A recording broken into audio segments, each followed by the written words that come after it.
अस्सलामुअलैकुम। Horror stories के एक न्यू एपिसोड के साथ मैं हूं मजहर मलिक। कैसे हैं आप लोग? उम्मीद है खैरियत से होंगे। आज की ये खौफनाक कहानी जो मैं आपको सुनाने जा रहा हूं, ये मुझे भेजी है अब्दुर रहमान ने कुरंगी, कराची से। वो कहते हैं ये एक रिटायर्ड पुलिस के बड़े अफसर ने अपनी कहानी एक डाइजेस्ट में लिखी थी, जो एक सच्ची कहानी है। मैं चाहूंगा जब आप इसको अपने लफ्जों में बयान करेंगे और इसके अंदर जिस तरह आप सस्पेंस पैदा करते हैं, तो हम सब सुनने वालों के सामने कहानी इस तरह घूमेगी जैसे हम खुद उस कहानी को अपनी आंखों से देख रहे हैं, हम उस कहानी का किरदार हैं और ये तमाम मनाजिर हमारी आंखों के सामने हो रहे हैं। अब्दुर्रहमान भाई, कोशिश करूंगा कि ऐसे लफ्जों का चुनाव करूं कि कहानी सुनने वालों को पसंद आए। ये एक बहुत बड़ी जेल, जहां तमाम कैदी रात के उस पहर जहां सोने का वक्त है, जमीन के ऊपर आंखें बंद किए सब के सब कैदी उस जेल के अंदर सो रहे थे। जेल के अंदर एक ऐसा मंजर जहां चारों तरफ कैदी ही कैदी हैं।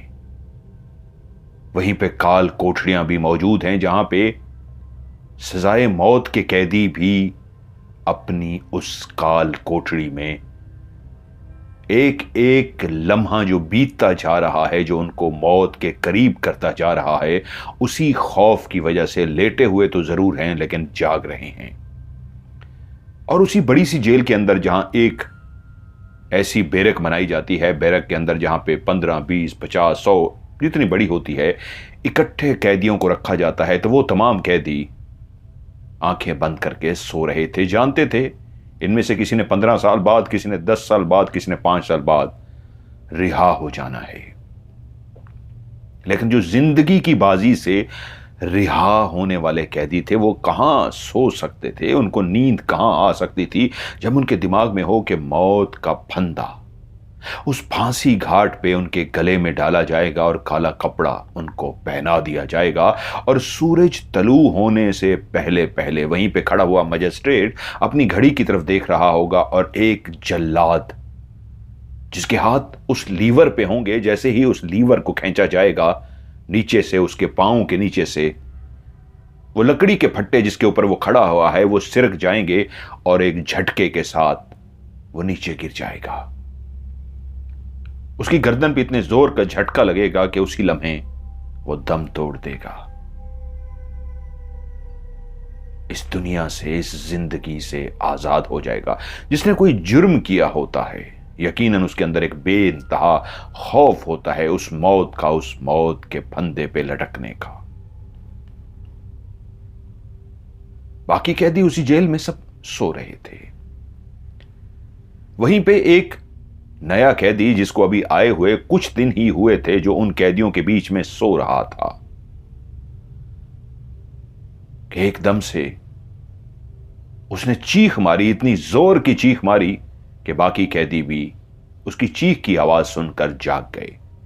सब कैदी जानते थे जो नया नया इस जेल में आता है उसको भयानक सपने आते हैं, वो चीखता है, वो माजी को याद करके रोता है, चीख पड़ता है। ये उनके लिए नई बात नहीं थी, वो सब जानते थे। जब वो भी इस जेल में आए थे तो पहली दफा ऐसा होता था, जब वो रात को सोए होते थे तो उनका वजूद झटके लेता था, उनके मुंह से चीखें निकल जाती थी, और बाकी कैदी उनको कहते थे, ओ भाई सो जा, अब तू जेल में आ गया है, अपने माजी को जितना याद करेगा तो उतना तकलीफ में होगा, चुप कर, हमें भी सोने दे। जिस नए उस कैदी ने चीख मारी थी, उसको भी वही आवाजें सुनाई दी जो हमेशा हर आने वाले कैदी के कान सुनते थे, ओ भाई सो जा, ये तेरे बाप का घर नहीं जेल है, और हमें भी सोने दे। उस कैदी का नाम था इरफान, इरफान हनीफ। वो उठकर बैठ गया। वो नहीं चाहता था वो दोबारा सोए और फिर से उसके मुंह से भयानक सी चीख निकले और उसको डांट की बजाय कोई कैदी थप्पड़ ही मार दे, क्योंकि इन 2-3 दिनों में उसने देख लिया था कि जेल का एक अपना ही निजाम है। जेल में कैद वो कैदी एक ग्रुप बनाकर रखते हैं और उनके ग्रुप का एक लीडर होता है। अगर आपने उनकी बात ना मानी तो वो आपको सजा भी देते हैं, आपको मारते भी हैं, आपको अपनी गुलामी भी कराते हैं।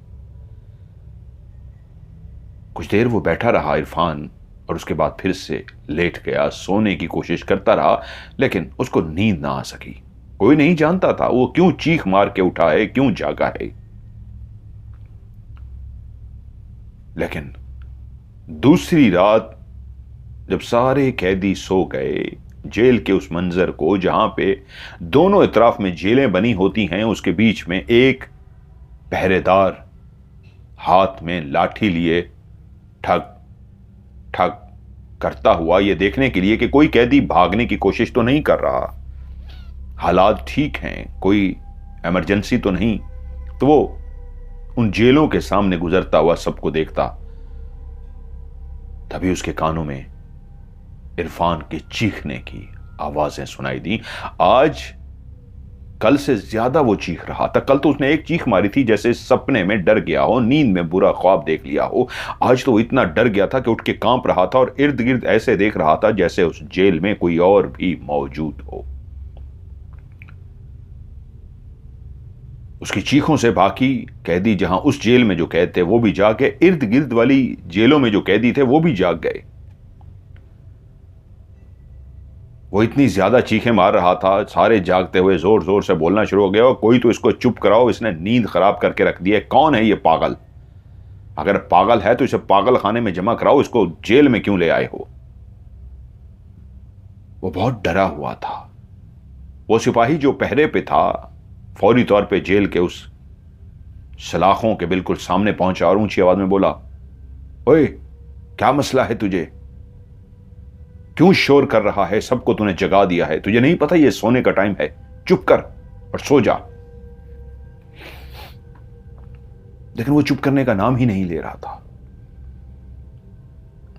एक कैदी जिसको उस पर थोड़ा सा रहम आ गया, वो उठा और उसने गले लगाने की उसको कोशिश की, इस अंदाज में जैसे बच्चे को चुप कराया जाता है, हौसला दिया जाता है।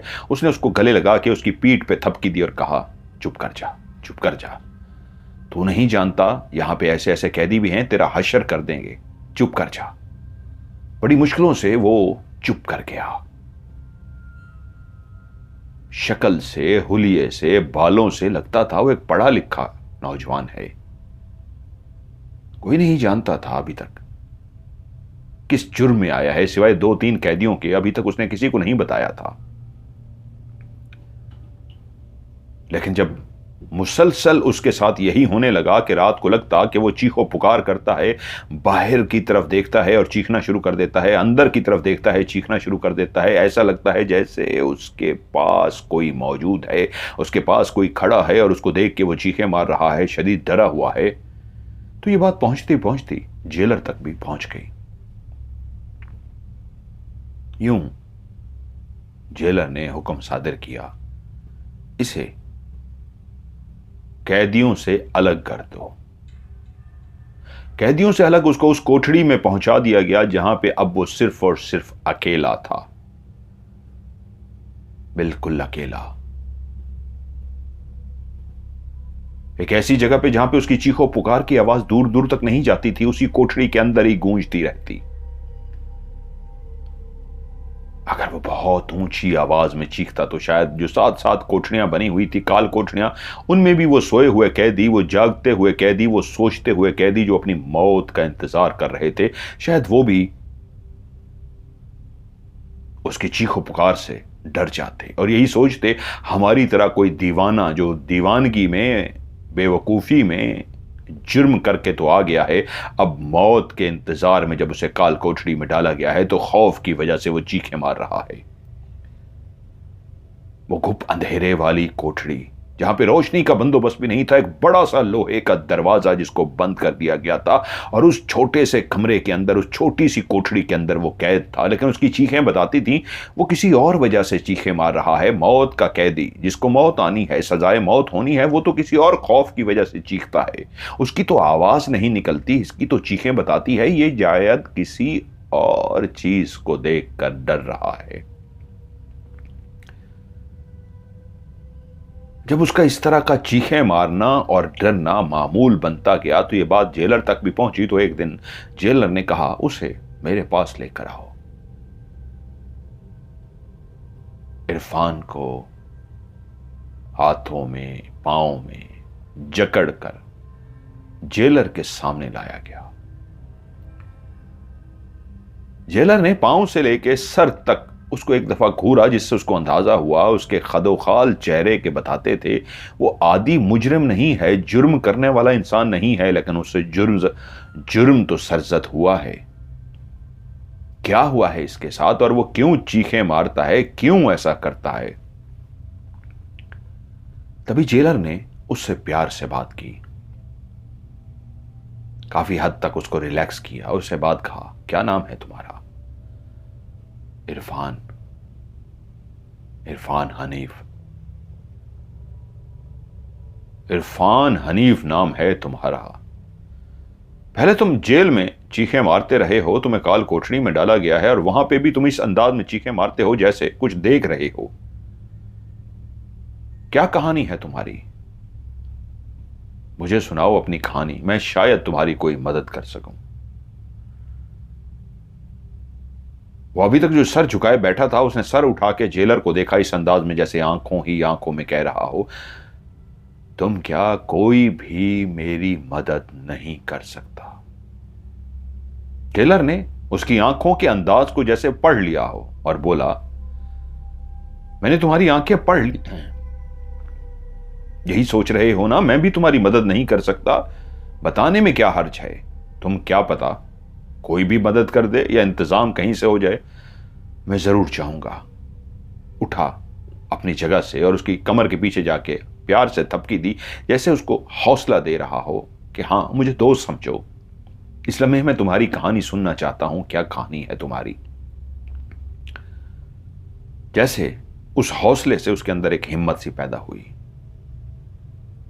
कुछ देर सोचने के बाद उसने फैसला कर लिया, वो जेलर को अपनी कहानी सुनाने के लिए तैयार था। उसने कहा, मेरा ताल्लुक जिस गांव से था, मेरे चाचा वहां के एक बहुत बड़े जमींदार थे। मेरा बाप भी जमींदार था, लेकिन हम चाचा के मुकाबले में कम अमीर थे। वो ज्यादा जमीनों का मालिक था, उसका रोब, उसका दबदबा भी बहुत ज्यादा था। चाचा के भी अपने बेटे थे, लेकिन उनको पढ़ने लिखने का शौक नहीं था। चाचा के जहां बेटे थे वहीं पे उसकी एक ही बेटी थी, जिसका नाम फरजाना।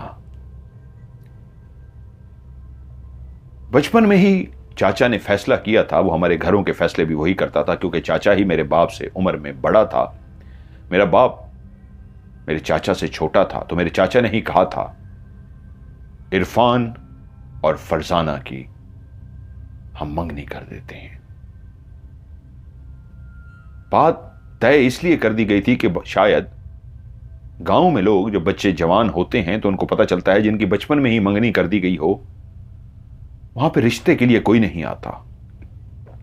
उन्हीं दिनों दूसरे गांव के एक और चौधरी ने जब पता चला, चौधरी शराफत जो अपनी बेटी की मंगनी करने जा रहा है, उसने अपने बेटे के लिए मंगनी के लिए कहा। और जब चाचा शराफत को पता लगा कि एक और गांव का चौधरी इंटरेस्टेड है, तो उसने कहा, नहीं, इससे पहले कि इस तरह कोई और रिश्ते के लिए आए, हम बच्चों की मंगनी की बजाय कुछ अरसे बाद निकाह कर देंगे। मुझे पढ़ने लिखने का बहुत शौक था। मैंने स्कूल में तालीम मुकम्मल की और उसके बाद मैं कॉलेज में भी पढ़ना चाहता था। मैं पढ़ लिख कर जो भी करना चाहता, कोई नौकरी, मुझे उसकी इजाजत थी। लेकिन यह मुझसे कहा गया था कि तुम शौक के लिए ठीक है कुछ अरसा नौकरी करना चाहोगे, तुम्हें इजाजत देंगे, लेकिन तुम्हें उसके बाद अपनी जमीनों को, अपने इस सारे सिस्टम को संभालना होगा। और मैंने हामी भर ली थी, क्योंकि मेरा निकाह फरजाना से कर दिया गया था। फरजाना मेरे चाचा की बेटी तो थी, लेकिन बहुत ही रौबदार। हम बचपन में मिलते थे, एक दूसरे से बात करते थे, हमारे घर काफी फासलों पे थे, लेकिन आमना सामना तो होता था। लेकिन जब भी मैं उससे मिलता था, मुझे बचपन में तो फरजाना के अंदर कोई ऐसी खास इंटरेस्ट नहीं थी। वो दिल की अच्छी थी, लेकिन उसके अंदर बाप की तरह रोब था। कभी कभी जब वो रोब झाड़ती तो मुझे बहुत बुरी लगती थी। वो मुझसे प्यार से बात करती, जानती थी हम दोनों का निकाह हो चुका है, बहुत अच्छा रवैया था, लेकिन बाप वाला रोब जब उसके अंदर आ जाता तो अपने आप को चौधरानी समझती और मुझे कमतर, मुझे बुरा लगता। मैंने अपनी तालीम मुकम्मल की। तालीम मुकम्मल करने के बाद मैंने नौकरी कर ली। मैंने कह दिया था कि मुझे कुछ अरसा नौकरी करनी है और उसके बाद फिर मैं जरूर शादी कर लूंगा। मैं एक ऐसे मकान के अंदर तबादला होकर आया था। एक बड़ी सरकारी मेरी अच्छी नौकरी थी। उस मकान के अंदर आए हुए मुझे आज पहला दिन था और मैंने अपने लिए एक बावर्ची का भी इंतजाम कर लिया था। वो काफी अरसे से मेरे साथ था, क्योंकि मैं उस छोटे से देहात से शहर में आ गया था, वहीं पे रह रहा था, एक बड़ी नौकरी कर रहा था, तो मुझे बाहर का खाना नहीं खाना था। तो उसके लिए मैंने एक बावर्ची रखा था जो मेरे लिए नाश्ता बनाता, दिन का खाना या रात का खाना वही बनाता था। यूं मेरी तनख्वाह कोई बहुत ज्यादा तो नहीं थी, लेकिन मैं शौक के लिए, तजर्बे के लिए यह तनख्वाह कर रहा था, लेकिन उसमें मैं बावर्ची और इस तरह के अखराजात बर्दाश्त कर सकता था। अब जब मेरा तबादला हुआ तो मैं अपने बावर्ची को लेकर एक नए जगह पहुंचा था। यह एक छोटा सा शहर था। जिस जगह पे मेरा दफ्तर था उसके कुछ ही फासले पे एक मकान मुझे किराए पर मिल गया और मैं अपने बावर्ची के साथ वहीं पे शिफ्ट हो गया। उस मकान में सामान शिफ्ट करते हुए कोई बहुत ज्यादा सामान तो नहीं था, जो भी हल्का फुल्का सामान था हम सामान लेके वहां पे शिफ्ट हो गए।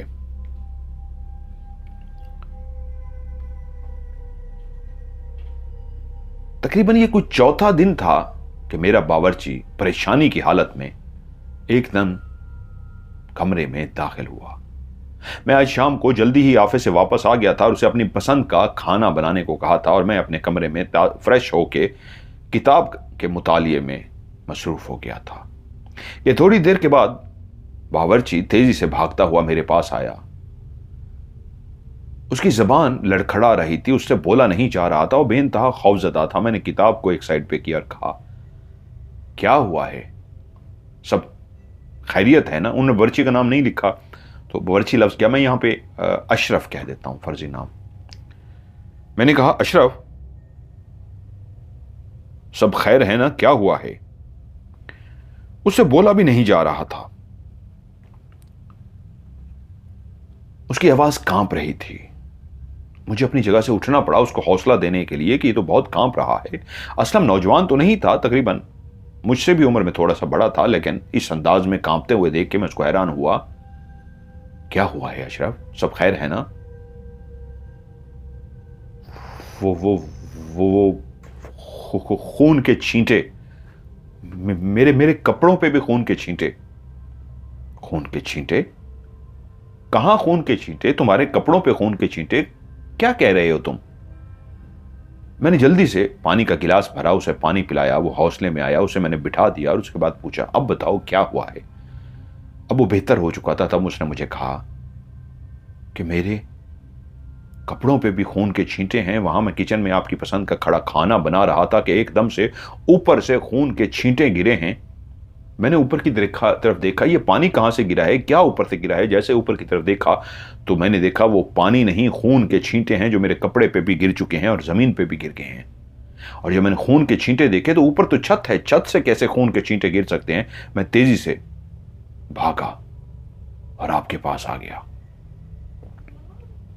मैंने उसे कहा, अशरफ तुम्हारे कपड़ों पे तो कोई खून के छींटे नहीं है, देखो अपने कपड़ों को। अब वो काफी बेहतर हो चुका था। उसने अपने जब कपड़ों की तरफ ध्यान दिया तो वाकई उसके कपड़े पे तो कोई खून का छींटा नहीं था। हाँ, मेरे कपड़ों पे तो छींटे नहीं है, लेकिन वहां वहां बावर्ची खाने में बहुत ज्यादा खून है।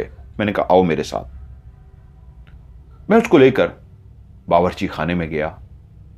उसके फर्श के ऊपर कहीं पे भी खून के छींटों का कोई निशान तक नहीं था। कहां है अशरफ? यहां पे तो कोई खून के छींटे नहीं है, तुम बता रहे हो खून के छींटे हैं। वो परेशान हो गया, इधर उधर देखता रहा, शायद कहीं एक खून का छींटा ढूंढ सके, लेकिन फर्श पे इधर उधर कहीं पे भी खून का छींटा नहीं था। मैंने उसे कहा, लगता है तुम्हारी नींद पूरी नहीं हुई, जो हमने शिफ्टिंग की है, सारा सामान किया है, तुम थक गए हो, तुम्हें आराम की जरूरत है। अगर इस वक्त तुम बेहतर महसूस नहीं कर रहे तो जाओ बाहर से खाना ले आओ, आज हम बाहर से खा लेंगे, कल खाना बना लेंगे। नहीं नहीं साहब, मैं खाना बनाऊंगा। मैंने कहा ठीक है। वो खाना बनाने में लग गया। मैं उस रात को जैसे ही सोने के लिए अपने बिस्तर पर लेटा, मैंने कमरे में अंधेरा कर दिया। मुझे हमेशा अंधेरा करके सोने की आदत थी। मैं जीरो का बल्ब भी नहीं जलाता था। अभी मुझे सोए हुए थोड़ी ही देर हुई थी कि मुझे ऐसा महसूस हुआ जैसे कमरे की छत पे कोई है और वो चलने की वजह से ऊपर जो कदमों की आवाज पैदा हो रही है उसकी वजह से मेरी आंख खुल गई और मैंने एकदम से ऊपर छत की तरफ ऐसे देखा कि अंधेरे में आवाज तो मैं सुन पा रहा था, देख नहीं पा रहा था कि कोई छत पे चल रहा है। ये क्या है? मैंने एकदम से लाइट ऑन कर दी। जैसे ही मैंने लाइट ऑन की तो ऊपर कदमों की आवाज बिल्कुल खत्म हो गई। शायद कोई जानवर हो, मेरा वहम हो। मैंने कहा, नींद में था, शायद हो सकता है। कुछ देर में जागता रहा। जब कोई कदमों की आवाज ना आई, मैंने लाइट बुझाई और फिर मैं सोने के लिए लेट गया। लेकिन थोड़ी ही देर के बाद मुझे ऐसा महसूस हुआ जैसे किसी ने कमरे के दरवाजे को, जो मैं अंदर से लॉक करके सोया था, उसको किसी ने खोलने की कोशिश की है। मैं नींद में था, लेकिन मुझे जब नींद में महसूस हुआ कोई दरवाजे को खोलने की कोशिश कर रहा है तो मैं नींद से जाग गया। मैंने आवाज दी, अशरफ, अशरफ, क्या तुम हो? यकीनन अगर अशरफ होता तो वो आवाज देता, दरवाजे को नॉक करता, इस अंदाज में खोलने की कोशिश ना करता जैसे कोई चुपके से खोलने की कोशिश कर रहा हो। यकीनन ये काम तो चोर और डाकुओं का होता है, चोरों का होता है। मैं बिस्तर से उठ गया, दरवाजे के पास गया, आहिस्ता से दरवाजे को खोला और देखने की कोशिश की कि बाहर कोई है। बाहर तो कोई भी नहीं था। अगर अशरफ होता तो यहीं मौजूद रहता, मुझे जवाब देता मेरी पूछने पे। ये क्या था? मुझे कुछ समझ ना आया। खैर, मैं वापस आके लेट गया। थोड़ी देर के बाद फिर से मुझे नींद आ गई। अगला दिन मैं उठा, अपने ऑफिस गया, सारा दिन काम में मसरूफ रहा। रात को अशरफ ने मेरे लिए खाना बनाया, मैंने खाना खाया और मैं सोने के लिए बिस्तर पर लेट गया।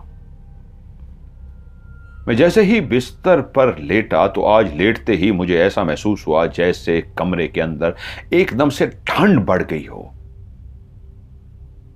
ऐसी ठंड का एक एहसास हुआ कमरे के अंदर कि मुझे लगा कि ये एकदम से कमरा इतना ठंडा क्यों हो गया है? क्या बाहर बहुत तेज बारिश हो रही है? क्या हुआ है कि एकदम से इतनी ठंड का एहसास हो रहा है?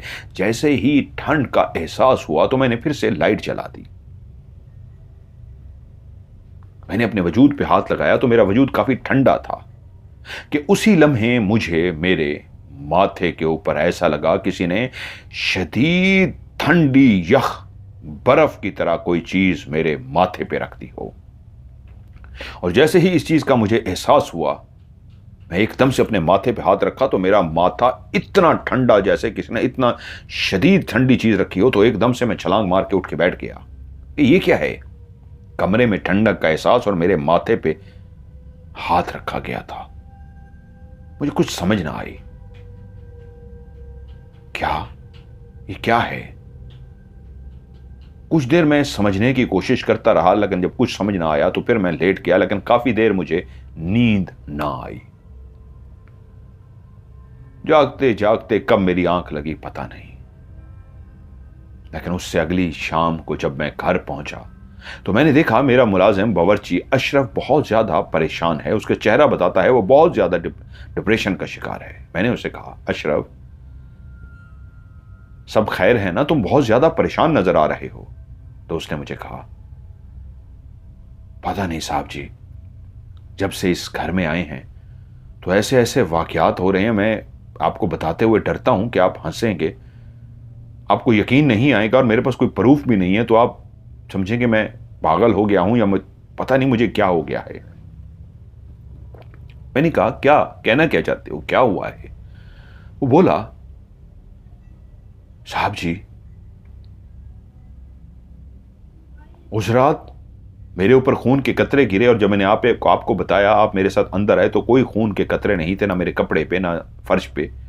लेकिन मेरे दिमाग पे ये बात सवार हो गई थी। जब मैं सोने के लिए अपने बिस्तर पर लेटा हूं तो आप यकीन करेंगे मेरे दरवाजे को जैसे किसी ने खोलने की कोशिश की हो, बाहर से मेरा कोई दरवाजा खोल रहा हो। तो मैं चौंक गया। मैंने कहा, साहब होंगे, शायद उनको मेरी जरूरत हो और वो ये देखने के लिए आए हैं कहीं मैं सो रहा हूं तो मैं जगाना नहीं चाह रहे। तो जैसे मुझे महसूस हुआ तो मैंने लेटे लेटे कहा, साहब आप हैं? मैंने कहा, शायद साहब को मेरी जरूरत हो। तो मैं जल्दी से उठ के जल्दी से दरवाजा खोल दिया। बाहर देखा तो कोई भी नहीं, लेकिन क्लियर किसी ने दरवाजा खोलने की कोशिश की थी। मैं वापस बिस्तर पर आकर लेट गया। उसके बाद मुझे छत पे किसी के चलने की आवाज आई। मैं समझा शायद कोई जानवर है, क्या है। मैं लेटा रहा, लेकिन थोड़ी देर के बाद मैं सो गया। अभी सोए हुए शायद मुझे घंटा 2 घंटे हुए थे, मुझे टाइम का तो याद नहीं, कि एकदम से मेरे कमरे के अंदर सामने वो जो बर्तन रखे हुए हैं धड़म से नीचे गिरे हैं। इतनी जोर से नीचे गिरे हैं कि मैं एकदम से उठ गया हूं। लाइट में जला के सोता हूं, जीरो वाली। कमरा तो अंदर से बंद है, तो क्या कोई बिल्ली आ गई है? मैंने लाइट जला दी, पूरे कमरे को छान मारा, कहीं पे कोई बिल्ली नहीं थी, कहीं चुप तो नहीं गई। कमरे में तो कहीं बिल्ली नहीं थी। मैंने बर्तन उठाए, वापस रख दिए। फिर मैं सो ना सका। सुबह आपके लिए नाश्ता बनाया, आप ऑफिस चले गए और उसके बाद मैं 2-3 घंटे अपनी नींद पूरी की।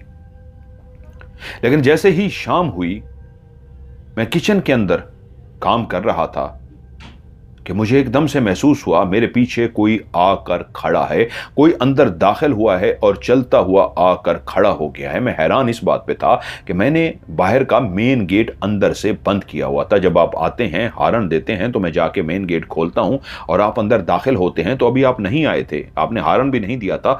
तो मेरे पीछे से जो भी चलता हुआ आके खड़ा हुआ था, तो मैं एकदम से चौंक गया कि इस वक्त अंदर कौन आ गया है।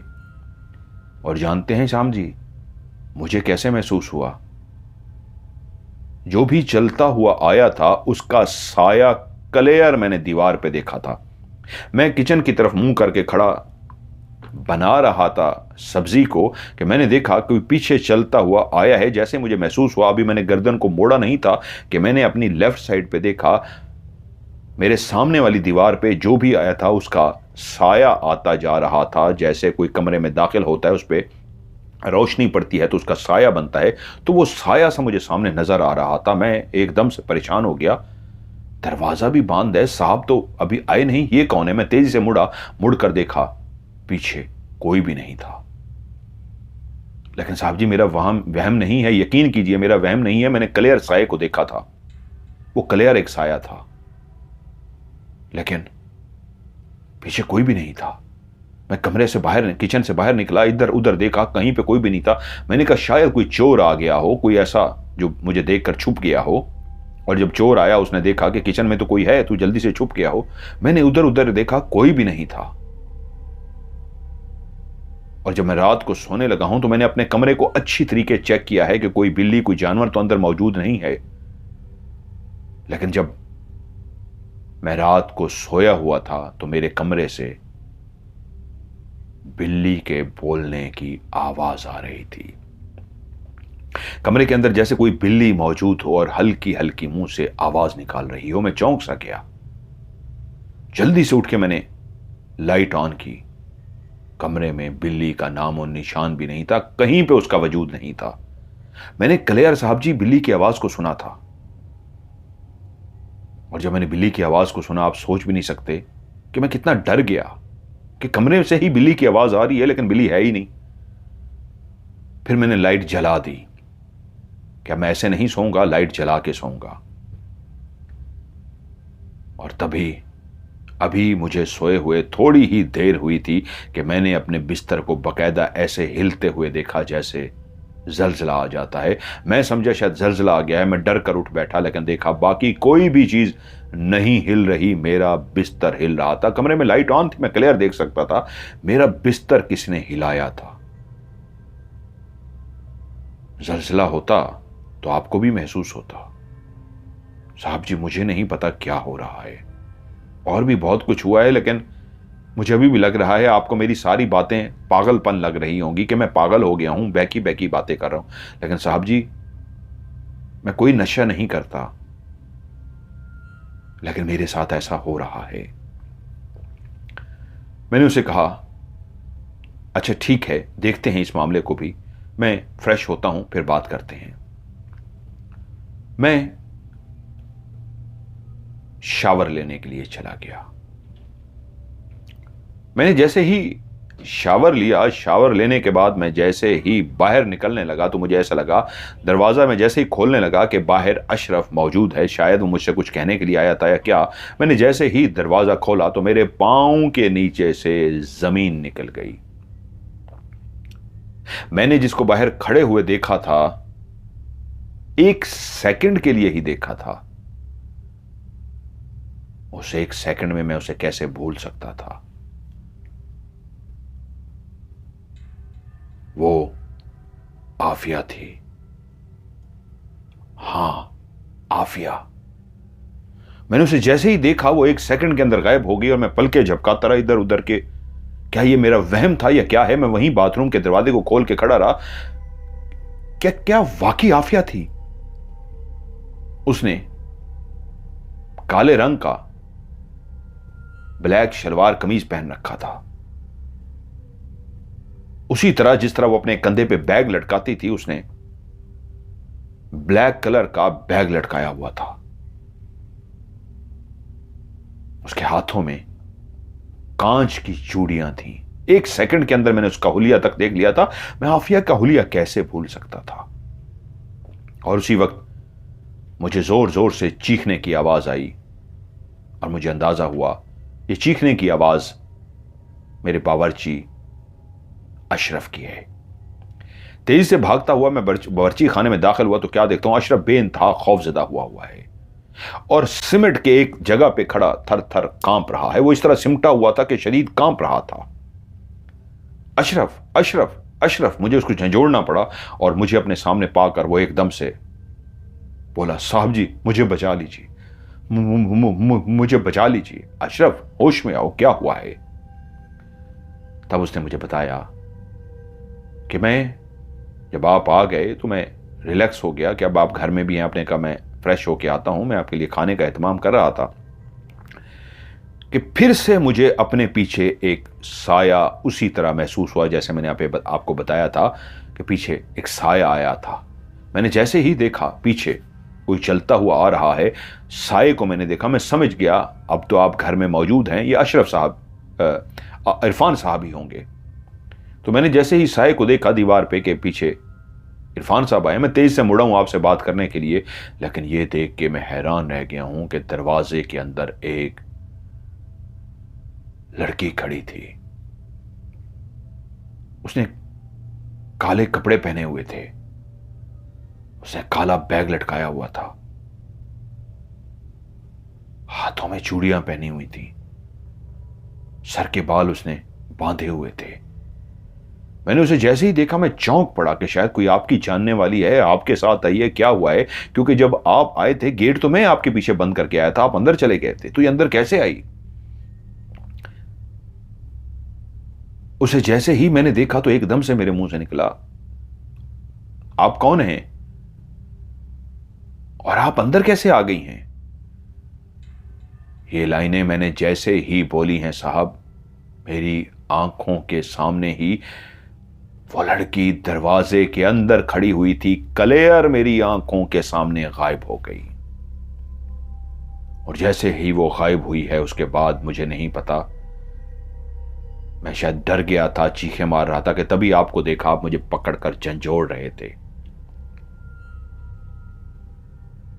साहब जी मेरा यकीन कीजिए, मैं आपसे झूठ नहीं बोल रहा, मैंने किसी को देखा है। इरफान ने उसे काफी हौसला दिया, बिठाया, नॉर्मल किया। लेकिन इरफान तो जानता था अभी कुछ लम्हे पहले वो जिसको देख चुका है वो आफिया थी, और जिस नक्शे को उसने देखा था अशरफ ने, वो वही हुलिया था जो कुछ देर पहले उसने आफिया का हुलिया देखा था। वही चूड़ियां, वही काला बैग, वही शलवार कमीज, उसी तरह ही उसने अपने बाल बांधे हुए थे। तो वो झूठ नहीं बोल रहा था, उसका वहम नहीं था, उसने आफिया को देखा था। उसने कहा मैं अब इधर ही हूं, परेशान मत हो, कुछ नहीं। उसको हौसला दिया।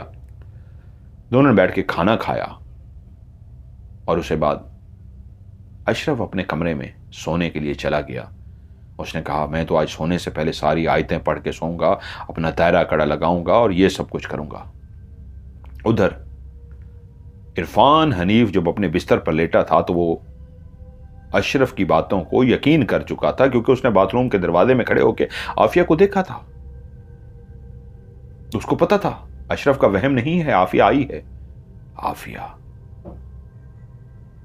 और जैसे ही एहसास हुआ तो वो डर सा गया। आफिया कैसे आ सकती है? आफिया तो मर चुकी है,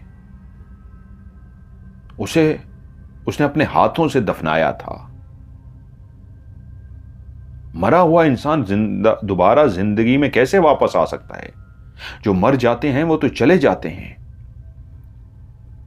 सोचते सोचते उसे नींद नहीं आ रही थी, वो शदीद परेशान था कि तभी उसे एहसास हुआ, उसके माथे पे एक बर्फ की तरह ठंडी यख चीज का एहसास हुआ था।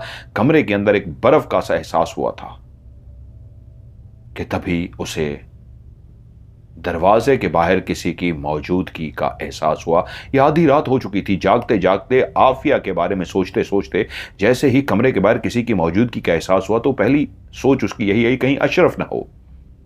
लेकिन तभी देखा दरवाजे के आर पार कोई दाखिल हुआ है, और जो दरवाजे के आर पार दाखिल हुआ है वो कोई और नहीं, वो आफिया थी। उस बंद दरवाजे से कमरे में दाखिल हो गई थी और उसका गैज़ो गज़ब बताता था कि वो वापस लौट आई है। मरने के बाद भी वो लौट आई है, ये नामुमकिन था, लेकिन वो इस वक्त उसकी आंखों के सामने खड़ी थी। वो चल नहीं रही थी, जैसे उसके पांव तो जमीन पे थे लेकिन वो उड़ रही थी, पांव को हिला नहीं रही थी। बगैर हिलाए वो आगे बढ़ती हुई आ रही थी और उसके बिस्तर के करीब आई, और जैसे उसके बिस्तर के करीब आई तो उसने कहा अब तुझे मेरे हाथों से कोई नहीं बचा सकता। और उसने अपने दोनों हाथ उसकी गर्दन के इर्द गिर्द इस तरह लपेट दिए जैसे कोई किसी को मारने के लिए गर्दन दबाता है। जैसे ही उसने उसकी गर्दन के ऊपर हाथ रखे, उसी लम्हे उसने उसकी गर्दन को दबाना शुरू कर दिया। जैसे ही आफिया के उस ठंडे यख हाथों ने उसकी गर्दन को दबाया तो उसके मुंह से जोरदार चीख निकली, और एक के बाद एक चीख निकली। उधर अशरफ जो पहले ही जाग रहा था चीख को सुन के भागता हुआ दरवाजे के बाहर आया और जोर जोर से दरवाजे को पीटना शुरू कर दिया। वो ऊंची आवाज में कलाम पढ़ रहा था। वो इतना ऊंची आवाज में कलाम इसलिए पढ़ रहा था, वो खुद शदीद खौफजदा था, डरा हुआ था। शायद उस कलाम की वजह थी कि पढ़ते पढ़ते जब वो दरवाजे के करीब आया और ऊंची आवाज में कलाम भी पढ़ रहा था और कह रहा था साहब दरवाजा खोलिए, तो उसे एहसास हुआ मुझे भी कलाम पढ़ना चाहिए। उसने जैसे ही कलाम पढ़ा तो उस आफिया ने अपने हाथ पीछे हटा दिए और कहा इस लम्हे तो जा रही हूं, मैं लौटूंगी, तेरी मौत अब मेरे हाथों से होगी, मैं अपना बदला लेकर रहूंगी। और उसी लम्हे वो गायब हो गई। जब वो गायब हुई, बाहर अभी तक दरवाजा अशरफ खटखटा रहा था, कुरानी आयात पढ़ रहा था, वो खुद खौफजदा था। उसने कहा यह बहुत बेइज्जती की बात होगी। वो अपनी जगह से उठा, अपने आप को बेहतर किया, दरवाजा खोल दिया और कहा हाँ अशरफ क्या हुआ है, क्यों डर रहे हो? उन्होंने कहा साहब जी आपकी चीखों की आवाजें आई थी। उसने अपने ऊपर काबू पा लिया था और बोला नहीं तुम्हारा वहम है, लगता है तुम बहुत ज्यादा डर गए हो, ऐसी कोई बात नहीं, नॉर्मल हो, कुछ भी नहीं। उसको हौसला दिया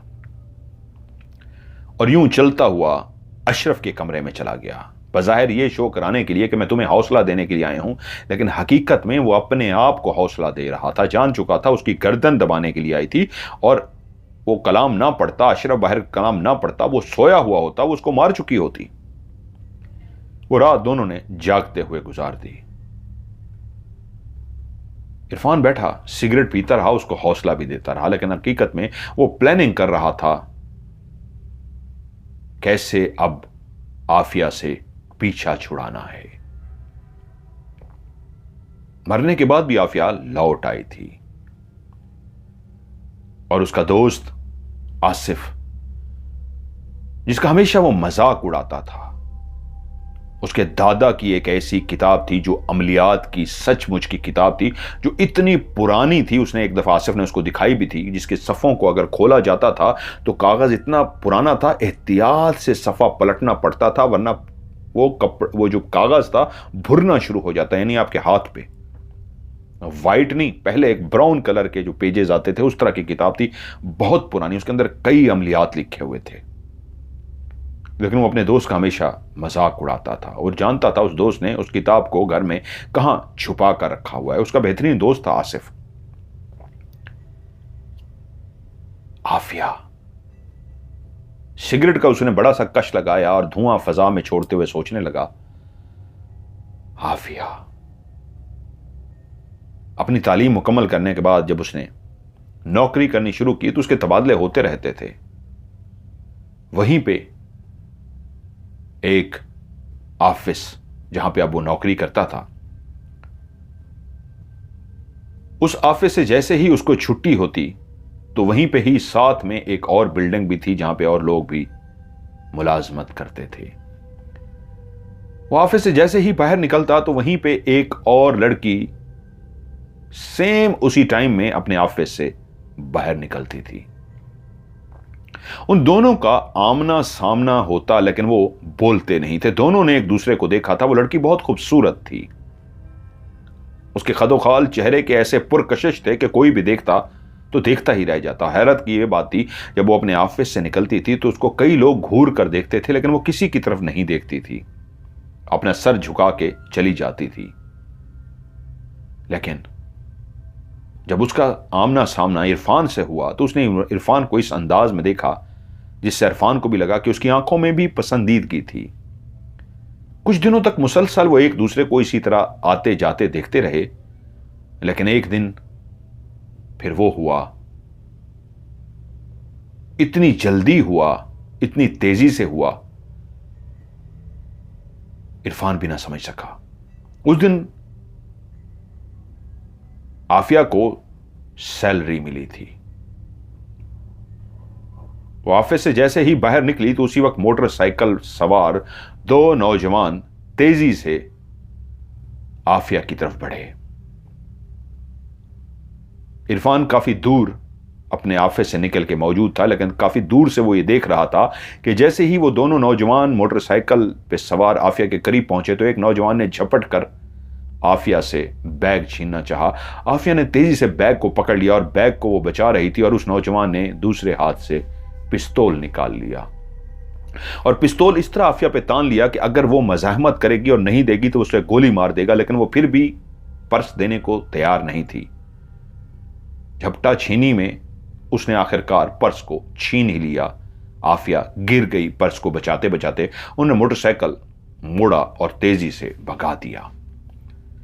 इरफान चलता हुआ उसके करीब पहुंच गया। यकीनन कोई और नहीं था, उसको मदद की जरूरत थी। उसने उसे जाके सहारा दिया, खड़ा किया और कहा, आपने ये क्या किया? एक पर्स के लिए आपने अपनी जिंदगी को दांव पे लगा दिया। अगर वो आप पे गोली चला देता तो आप जानती हैं कितना नुकसान हो जाता। पर्स तो एक आम सी चीज है, आप क्यों उनसे लड़ पड़ी? और मैं दूर से भागता हुआ इसलिए आ रहा था, डर गया था कि वो आप पे भी गोली चला सकते थे, और मैं अगर बचाने के लिए आता मुझ पे भी चला सकते थे। जो ऐसा काम करते हैं, अपने हाथ में पिस्तौल लेके चलते हैं, वो इसके लिए ज़हनी तौर पे तैयार होते हैं कि अगर कोई उन पे हमला करेगा तो वो गोली भी चला देंगे। उन्हें हर सूरत में अपने आप को बचाना होता है।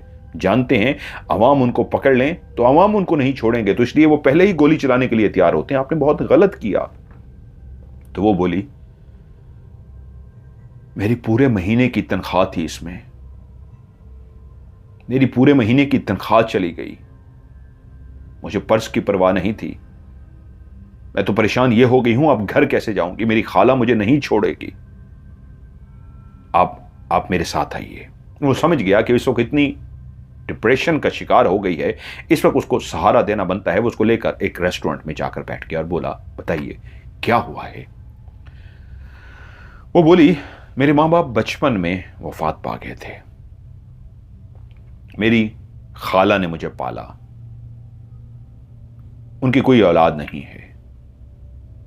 वो एक जगह नौकरी करती रहीं, रिटायर होके अब थोड़ी सी पेंशन उनके पास आती है, पेंशन से गुजारा होता नहीं तो फिर मैं नौकरी करती हूं और ये सारी तनख्वाह लाकर खाला को दे देती हूं।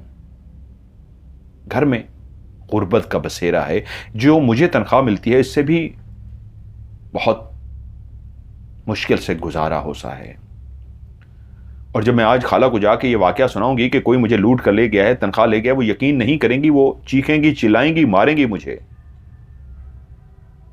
मैं इसलिए बेइंतहा परेशान हो गई हूं।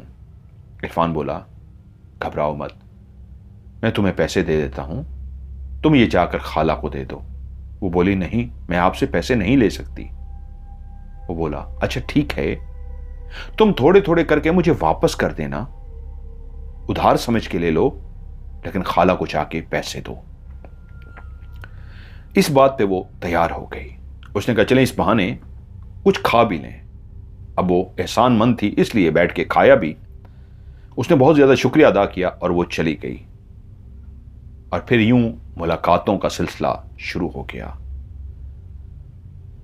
इंतहाई खूबसूरत शक्ल सूरत की मालिक होने के बावजूद वो एक ऐसे घर में रह रही थी जहां पे गुर्बत ही गुर्बत थी, और यही तनख्वाह ही उसका वाहिद सहारा थी उस घर का, जहां पे खाला और वो दोनों अपना पेट पाल सकती थी।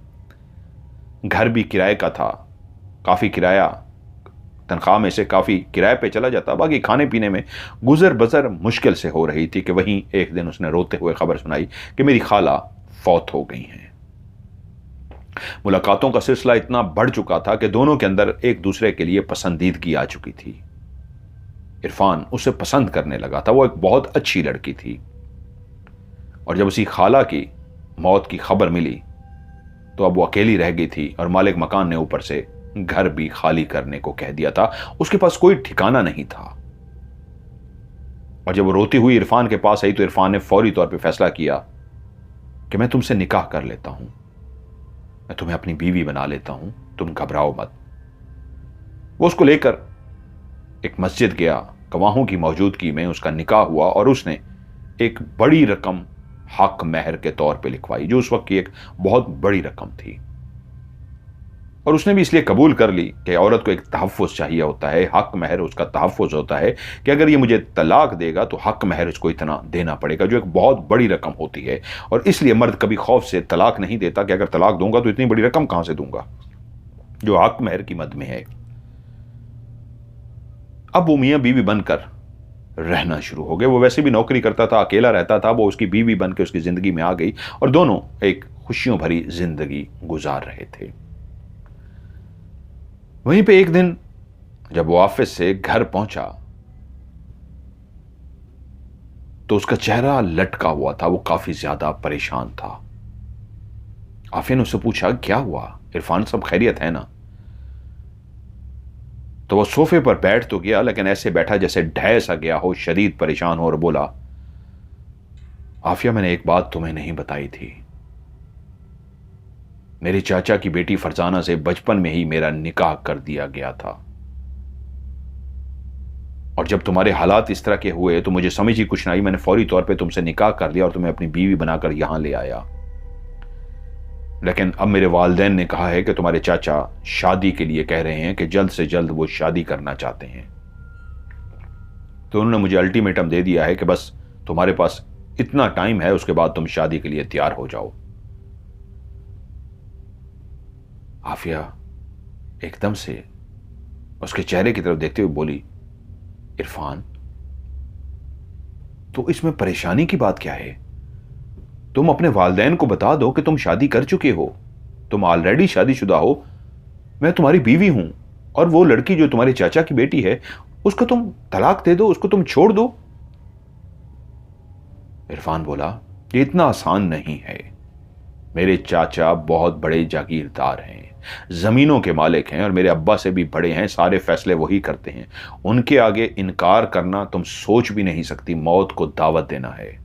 और अगर उनको मैं बताता हूं कि मैं आपकी बेटी से भी निकाह कर चुका हूं और एक और औरत से भी मैंने निकाह कर दिया है, तो मुझे छोड़ेंगे नहीं। हां, यह जरूर हो सकता है कि मैं उनको यह कहूं, मैं उनकी बेटी से भी शादी कर लेता हूं, शादी तो हुई हुई है, निकाह, उसको भी बीवी बना लेता हूं, तुम भी चुप के मेरी बीवी रहो, मैं इस शादी को अनाउंस नहीं करूंगा और उसको भी बीवी बना के ले आता हूं, रहूंगा उसके साथ, लेकिन तुम्हारे पास भी मिलने के लिए आता रहूंगा। आफिया बोली, इरफान, ये तुम क्या कह रहे हो कि तुम उसको रुखसत करके अपने साथ ले आओगे और एक घर में तुम हमेशा उसी के साथ रहते रहोगे, कभी कभी महीने में एक दफा बहाना मार के सिर्फ तुम मेरे पास रहने के लिए आ जाओगे? ये मैं कैसे गवारा कर सकती हूं कि मैं अपना शौहर किसी और को दे दूं और वो सिर्फ कभी कभी? शुरू में तो शायद तुम महीने में एक दफा आ भी जाओ, आगे तो तुम 2-2, 6-6 महीने आओगे ही नहीं, तो मैं क्या करूंगी? दिन के टाइम, शाम के टाइम घंटे के लिए मेरे पास आ जाओगे, तो ये कैसी जिंदगी होगी? नहीं, मैं ऐसी जिंदगी नहीं गुजार सकती। अगर तुम्हें वाकई उससे शादी करनी है और उससे छोड़ नहीं सकते, तो ठीक है, मुझे तलाक दो और मेरी हक महर मुझे अदा कर दो। मैं अपना हक महर लेके साइड पे हो जाती हूं, मैं अपनी जिंदगी अपनी तरीके से गुजारूंगी, या फिर मैं इसी तरह तुम्हारी बीवी रहती हूं, तुम्हें उसको तलाक देनी होगी। वो परेशान हो गया। अगर वो चाचा की बेटी को तलाक देता तो चाचा उसको छोड़ता ना, उसके साथ शायद मरवा भी देता या कुछ भी कर देता, उसके मां बाप को भी परेशान कर देता। वो एक बहुत सख्त तबीयत था। और अगर आफिया को तलाक देता, क्योंकि आफिया ने तो शर्त यही रखी थी, या उसे तलाक दो या मुझे तलाक दो, आफिया को तलाक देता तो वो रकम इतनी बड़ी थी वो उसको अदा ही नहीं कर सकता था। और आफिया ने यह रकम लिखवाई भी इसलिए थी कि अगर जानती थी, उसका बैकग्राउंड मुलाकातों में जान गई थी कि पीछे से इसका बैकग्राउंड ठीक है, अगर कल को इसके वालिदैन इस पे प्रेशर डालते हैं और ये मुझसे तलाक देता है, मैं तो बर्बाद हो जाऊंगी, तो इसलिए उसने इतनी बड़ी रकम लिखवा दी थी, और इस वजह से ही लिखवाई थी कि ये मुझे छोड़ ना सके। और अब वो भी फंस गया था, तलाक देता हूं तो इतनी बड़ी रकम कैसे दूंगा? और अगर उसको ब्लैकमेल करता, उसको डराता, तो उसके वालिदैन के पास चली जाती तो वो फंस जाता कि इसकी शादी हो चुकी है। काफी दिन वो सोचता रहा वो क्या करे, और आखिरकार एक फैसले पे पहुंच गया। इसका एक ही हल था कि आफिया को रास्ते से हटा दिया जाए, और आफिया रास्ते से हट जाए तो सांप भी मर जाएगा और लाठी भी नहीं टूटेगी। उसके लिए उसने पूरी प्लानिंग की। वो एक ज़हीन शख्स था, पढ़ा लिखा शख्स था। उसने आफिया को बाहर ले जाके, अब उसके साथ बिल्कुल नॉर्मल हो गया था, और उसे यही कहा था, नहीं, मैं तुम्हारे साथ ही रहूंगा और चाचा की बेटी को चाहे कुछ भी हो जाए तलाक दे दूंगा, फरजाना को छोड़ दूंगा। अब वो कोशिश में था कि उसे आइसक्रीम और ठंडी चीजें इस तरह की खिला रहा था कि किसी तरह इसका गला खराब हो और इसे बेइंतहा नज़ला जुकाम हो जाए।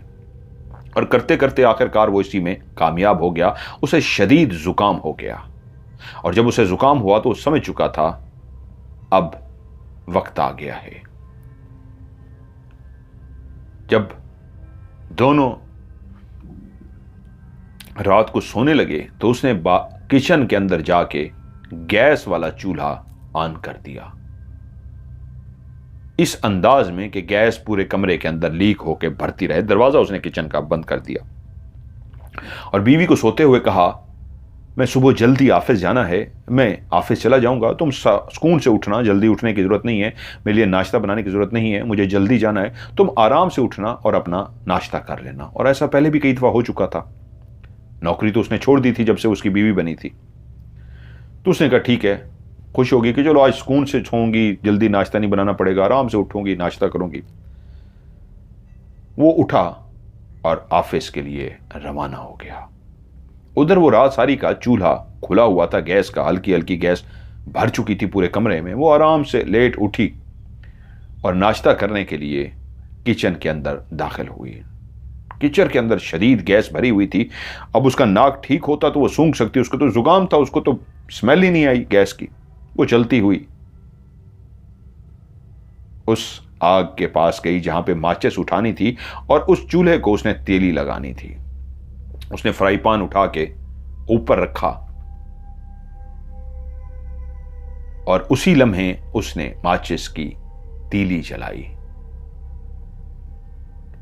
और माचिस की तीली जलाती, उसकी औरतें जब गैस का चूल्हा जलाती हैं तो उनको डर होता है, तो वो पहले तीली जलाती हैं और जैसे ही उधर से आग लगाती हैं तो फेंक देती हैं। उसने जैसे ही तीली जलाई और हाथ बढ़ाने ही, अभी तीली जली और उसके बाद उसने हाथ बढ़ा के खोलना ही था कि उसी वक्त एक धमाका हुआ और पूरे कमरे के अंदर जो फैली हुई गैस थी उसने आग पकड़ ली और चीखो पुकार थी उसी लम्हे आफिया की, जिसके पूरे वजूद को आग लग चुकी थी। वो तड़पती जा रही थी, तड़पती जा रही थी, यहां से वहां भागती जा रही थी, यहां तक कि उसकी चीखो पुकार इतनी हुई कि पूरे किचन को आग लग गई। हमसायों को भी इतला हुई कि आग लग गई है, लोग भागे, लेकिन तब तक आफिया मर चुकी थी। फौरी तौर पे पुलिस भी आ गई, फौरी तौर पे वो अपने ऑफिस से भी पहुंच गया। बज़ाहिर दुनिया को दिखाने के लिए वो रो रहा था कि उसकी बीवी जलकर मर गई है, लेकिन कोई नहीं जानता था हकीकत में क्या हुआ है। यूं आफिया को उसने अपने हाथों से कब्र में दफना दिया था। उसकी आफिया से जान छूट गई थी, उसे हक महर नहीं देना पड़ा था, लेकिन अब आफिया वापस आ गई थी और अभी वो अशरफ के कमरे में, बावर्ची के कमरे में बैठा सिगरेट पीते हुए यही सोच रहा था, आफिया वापस आ गई है, मरने के बाद तो इसका मतलब है वो मुझे छोड़ेगी नहीं, मुझे कोई बंदोबस्त करना है। तभी वो फैसला कर चुका था, सुबह जाते ही इसका बंदोबस्त करूंगा। अशरफ को उसने छुट्टी दे दी और कहा, तुम कुछ दिनों के लिए घर चले जाओ, मैं तुम्हें बुला लूंगा। और सीधा अपने दोस्त आसिफ के घर गया। आसिफ कि हां वो अक्सर जाता था, वो घर पे नहीं था, लेकिन वहीं से उसने उसकी उस किताब को जहां जानता था छुपाई गई है, चोरी कर लिया। किताब को लेकर वो अपने घर आ गया। उस किताब के सफ़े पलटने के बाद उसने एक ऐसा अमल देख लिया जिससे वो ना सिर्फ जिन्नों भूतों को कंट्रोल कर सकता था, बल्कि कोई भी जिन भूत उसके करीब भी ना आता, जिन भूत आत्मा कुछ भी उससे दूर रहती और जिन्नात उसके ताबे हो जाते। वो अमल ही ऐसा था जिसमें लिखा हुआ था, आप जिन को ताबे कर सकते हैं, ये तमाम मखलूक आपसे दूर रहेगी, आपसे डरेगी, और जो जिन आपके ताबे होगा वो आपका हर हुक्म बजा लाएगा। और उस अमल से कोई भी आत्मा, रूह, हमजाद, भूत, जिन, चुड़ैल कुछ भी आपके पास नहीं आएगा। लेकिन वो एक लंबा अमर था, उसमें उसे रोजाना एक कबूतर का खून पीना था, फिर मुख्तलिफ गोश्त लेकर आने थे, उन गोश्त को एक खास अमल से गुजारना था और उसके बाद पका के पहले खुद खाना था और फिर उस मखलूक के लिए उस गोश्त को रख देना था। पीछे मुड़कर नहीं देखना था, वो मखलूक गोश्त खा लेती। वो फैसला कर चुका। अगले दिन उसका दोस्त, कुछ दिनों तक उसने भी, दोस्त ने किताब शायद नहीं देखी होगी, रोज तो वो भी किताब खोल कर नहीं देखता था, अमल उसने भी नहीं किया था, कुछ किए हुए भी थे। वो गया और काफी कबूतर जाकर ले आया और वो अमल करने के लिए बैठ गया। अब घर के अंदर वो अकेला था, अशरफ को उसने छुट्टी दे दी थी और तभी उसने बैठकर पहला अमल शुरू किया। उसने कबूतर को छुरी से काटा, उसके खून को एक प्याले में जमा किया और उसके बाद उसके थोड़े से खून को पिया और उसके बाद अमल शुरू कर दिया। कटे हुए कबूतर को उसने दायरे कड़े के पीछे रखना था और मुड़कर नहीं देखना था कि तभी अमल के दौरान उसके कानों में एक आवाज सुनाई दी, जैसे कोई बिल्ली कमरे के अंदर दाखिल होती है और उसके मुंह से एक म्याऊं की आवाज आती है। उसने मुड़कर नहीं देखा, वो बिल्ली कमरे में दाखिल हुई और उस कबूतर को उठाकर ले गई। जब वो अमल कर चुका, देखा पीछे कबूतर नहीं है। अगले दिन भी उसने ऐसे ही किया, वो बैठकर पढ़ता रहा, लेकिन उससे पहले वो कबूतर का खून पी के और बाकी खून प्याले में ही रखा था। उस प्याले में रोज खून जमा करते रहना था, थोड़ा सा पहले पीना था, बाकी प्याले में जमा करते रहना था। 7वें दिन उसे एक, नाम यहां मैं नहीं लूंगा, एक जानवर का गोश्त लेकर आना था। उस जानवर का गोश्त तो लेकर आ गया। अमल से पहले ही उस गोश्त को एक खास अंदाज में छुरी से उसके ऊपर ऐसे कट लगाने थे, और कट लगाने के बाद एक कागज के ऊपर एक तावीज बनाना था उस पे। ये भी मैं यहां पे एक्सप्लेन नहीं करता, जो उन्होंने लिख के भेजा है। बहुत उल्टी सीधी चीजें थी, जैसे एक इशारा देता हूं, नौज बिल्ला, कुरानी आयात को उल्टा करके लिखते हैं, वो उसने लिखी और उसको उस गोश्त में बंद करके उस गोश्त को आग पे जलाना था। पकाना नहीं, तलना नहीं, भूनना नहीं, आग पे जलाना था। यानी इस तरह के पक्ष भी जाए और वो जो तावीज हो उसके अंदर जल जाए और उस तावीज का धुआं उस पूरे गोश्त पे पूरा आ जाए। उसने उस गोश्त को उसी तरह पकाया, आग पे रख के ऊपर नीचे किया, और जब रात आ गई तो वो अजीब सी उस गोश्त में से बदबू सी आने लग गई। ऐसी बदबू कि आम जिंदगी में वो इस बदबू से उल्टी कर देता, उसको कै आ जाती, लेकिन अभी उसकी मजबूरी थी। वो अमल शुरू कर चुका था जो उसको पता था कि अगर वो वापसी करेगा, अगर वो इस अमल को रोक देगा तो उसके लिए खौफनाक हो सकता है। उसके बाद उसने उस गोश्त को जैसे ही दायरा कड़ा लगाकर बैठा, थोड़ा सा उस बदबूदार उस गलीज गोश्त को थोड़ा सा खाया और उसके बाद उसे पीछे रख के अपने दायरे कड़े में बैठ गया और पढ़ना शुरू कर दिया। थोड़ी ही देर गुजरी होगी कि कमरे के अंदर उस गोश्त की स्मेल इतना फैलना शुरू हो गई जैसे वो गोश्त जल रहा हो मजीद, और बदबू पैदा हो रही हो, और कमरे के अंदर धुआं भरना शुरू हो गया। कमरे के अंदर इतना शदीद धुआं भर गया, उसने मुड़ के नहीं देखा। उसको पढ़ने में मुश्किल आ रही थी, उसको सांस लेने में मुश्किल आ रही थी, उसको खांसी आ रही थी, वो बार बार खांस रहा था। लेकिन थोड़ी देर के बाद वो धुआं भी खत्म हो गया, और जब उसने अमल मुकम्मल किया, पीछे मुड़ के देखा, पीछे गोश्त भी नहीं था। एक बात कि जैसे ही उसने अशरफ को छुट्टी दी थी और सीधा अपने उस दोस्त आसिफ की तरफ पहुंचा था, वो उससे मदद लेने के लिए गया था। उसको ये कहने के लिए गया था कि मैं हमेशा तुझ पे मजाक उड़ाता रहा, तंज करता रहा, यार मुझे अमल करना है। लेकिन जब उसे देखा आसिफ घर पे नहीं है, तो उसने कहा बजाय आसिफ को मैं बताऊं और मुझसे पूछ ले और उसको पता लग जाए मैं किस लिए कर रहा हूं, क्या है, क्योंकि शादी तो उसने छुप के की हुई थी, किसी को नहीं बताया था, तो बेहतर है मैं किताब ही क्यों ना चुरा लूं। क्योंकि वो फौरी चाहता था कि कहीं आफिया जो वापस आ गई है उसको मार ना दे, तो मैं देर किए बगैर, एक दिन भी गुजारे बगैर, लेट किए बगैर मैं अमल शुरू कर दूं। तो उसने जैसे ही उस किताब को उठाया तो घर नहीं गया, वहां पे आफिया थी, वो सीधा एक रेस्टोरेंट पे गया। वहां बैठ के उसने किताब के अंदर से फैसला कर लिया था कि कौन सा मुझे अमल करना है, और फौरी तौर पे वो अमल शुरू कर चुका था। जब उसकी पहली रात थी, उसने कबूतर का खून पीना था और अमल करना था, तो उस लम्हे अभी अंधेरा मुकम्मल नहीं हुआ था।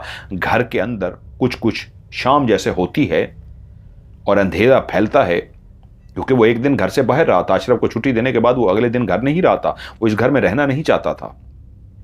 तो जैसे ही अंधेरा फैलने लगा तो उसने फौरी तौर पे वो अमल कबूतर वाला पहले ही शुरू कर दिया ताकि मैं अमल शुरू कर दूं। और उसने जैसे ही वो अमल शुरू किया था, उसने कबूतर को काटा था और उसके खून को भरा था, तभी उसे क्लियर महसूस हुआ था कि कोई घर के अंदर दाखिल हुआ है।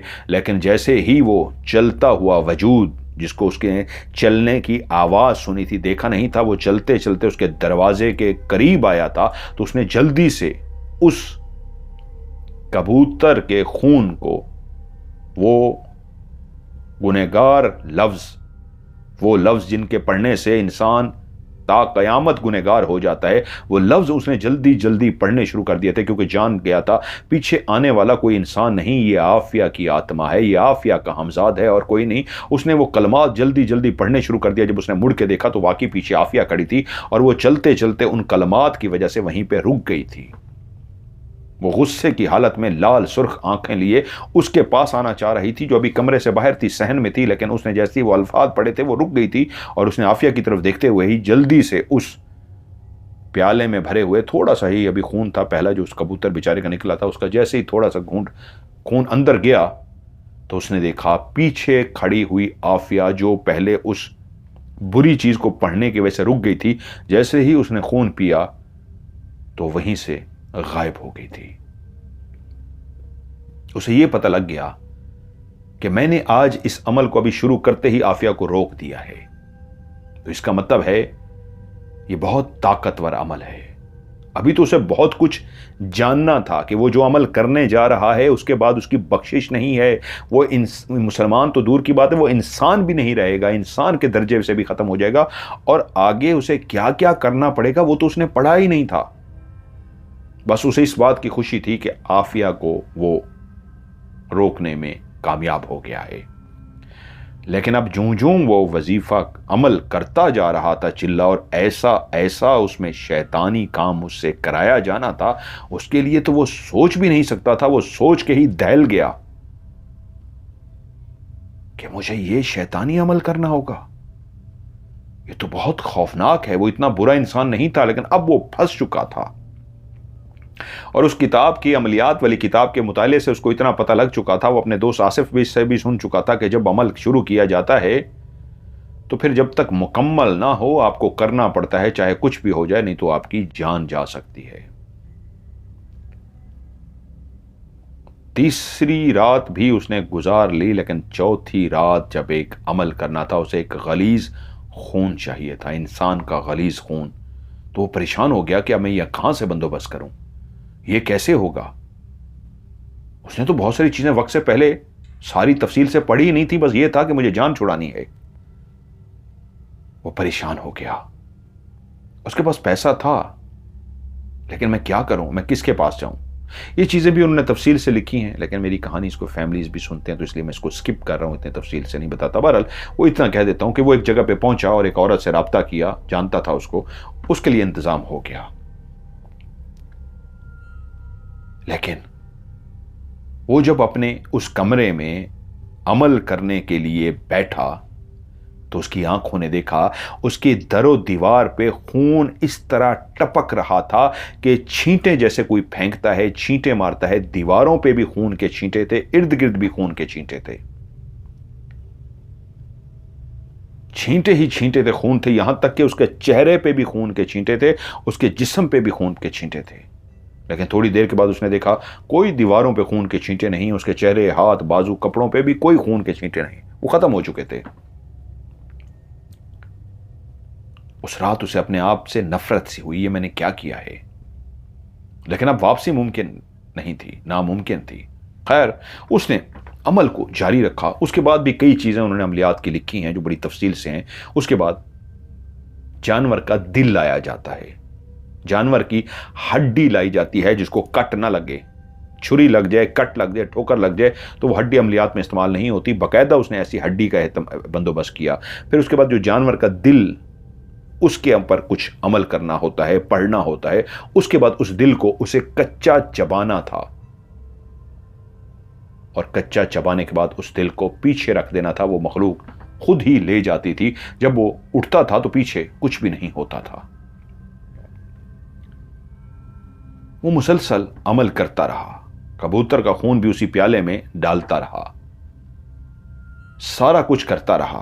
बहुत कुछ गलीज उससे जो कराया जा रहा था, वो मजबूर था, उसकी मजबूरी थी, वो सब गलाजत की चीजें करता रहा। अब आखिरी दिन जब आ पहुंचा तो उस खून को उसने पीना था, और बाकी जो बचना था उसने आग जला के, आग पे पड़ते हुए उस खून को आग के ऊपर डालना था, और वहीं पे एक जानवर को ज़िबा करके, उसके गोश्त के टुकड़े करके उसको जाके एक जगह पर फेंक कर आना था। यह आखिरी दिन था।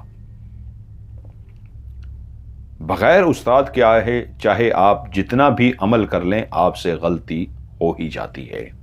और वो भी एक बगैर उस्ताद के कर रहा था। उसने बहुत सारी गलतियां की, लेकिन जो वो दायरा कड़ा लगा लेता था, कर लेता था, जैसे कि उसने अमल कर लिया। लेकिन जब आखिरी दिन आ पहुंचा, यानी कल उसका लास्ट डे था, आज सेकंड लास्ट है, कल आखिरी दिन है।